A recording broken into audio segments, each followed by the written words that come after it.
Welcome back to the Recovery Channel, guys. Today I want to discuss why my frontal lobe doesn't look damaged but is, and I want to discuss the neurological reason as to why. So the reason I know about this stuff as a layperson, not as a medical student, is because I've read textbooks like this one. I do it for fun. This is interesting to me, learning about brain.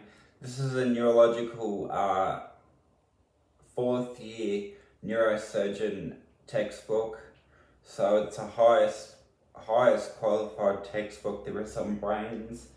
Dated back to 91, but they knew a lot in 91, so that's why I read it. And that's how I know about this stuff. So a little bit of stroke basics. Most strokes are ischemic, which means a clot typically comes from high cholesterol in your heart arteries.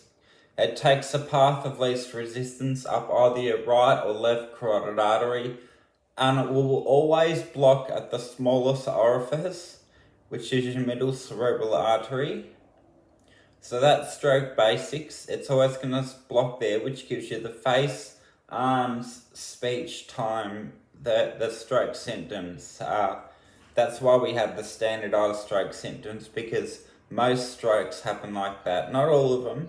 Mine didn't happen like that at all, but mine was from a carotid dissection, like an aneurysm.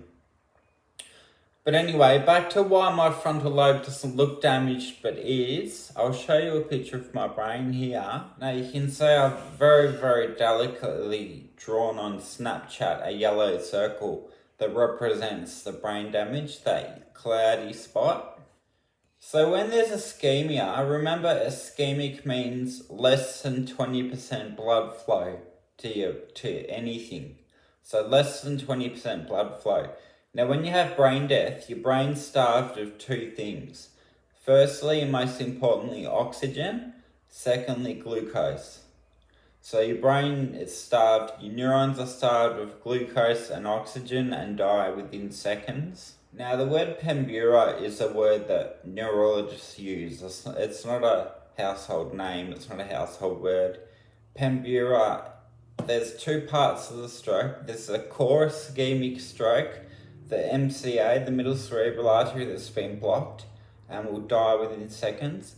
Then there's collateral arteries around it. So there's a core area of stroke, which you can see on my brain, it's dead white.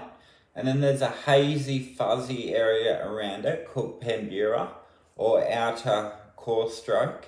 And this may or may not be affected as far as brain damage, because it's fed by collateral arteries. So you can survive up to an hour on pembura alone.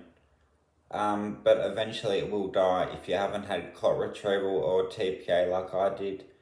So that explains why I have frontal lobe damage and frontal lobe symptoms, but it doesn't appear to be frontal lobe on my MRI scan, which you can see here. So I hope that answered that question. That was an email, by the way, so keep emailing it to this address. Thanks for your attention, guys. See you later.